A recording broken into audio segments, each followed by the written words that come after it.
Monsieur le rapporteur, on peut se poser la question, effectivement, de la légitimité sur le fond ou sur la forme. Mais ici, il faut quand même reconnaître qu'on a une démarche démocratique qui est assez inédite, très rare. Moi, je ne la connaissais pas, vous voyez, avant qu'on la propose aux citoyens et qu'elle soit déclenchée. Donc, on a une rareté de cette procédure pétitionnaire auprès de l'Assemblée nationale. Je pense que tout le monde conviendra que nous ne la connaissions pas auparavant. Ce qui est étonnant, c'est que les attendus du rapporteur, ici, se substituent autoritairement à la requête des citoyens. C'est-à-dire que finalement, on fait une pétition pour les consulter, et vous faites le consultant, alors pas McKinsey, bien sûr, sur ce coup-là, mais le consultant d'autorité qui décide finalement de l'issue de la légitimité et du résultat de cette démarche démocratique.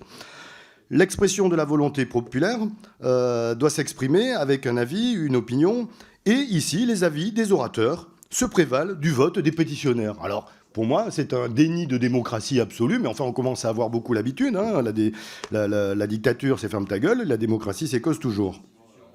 Ce classement est de nature à dissuader les citoyens et les électeurs de recourir à ce droit pétitionnaire. Si vous ne l'acceptez pas pour ce cas-là, alors pourquoi vous allez l'accepter? Si c'est pour choisir la couleur des fleurs que dont vous allez pavoiser l'Assemblée nationale, ça ne présente pas un intérêt démocratique très évident.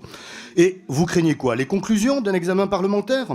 Il aurait pu être de nature à légitimer l'usage de la brave, non? Mais vous refusez de prendre le risque que cet examen pointe au contraire la légitimité de la dissolution de cette brave M. Donc vous voyez, vous n'avez même pas le courage de laisser le dispositif se dérouler jusqu'à son terme et qu'il aboutisse à un examen parlementaire.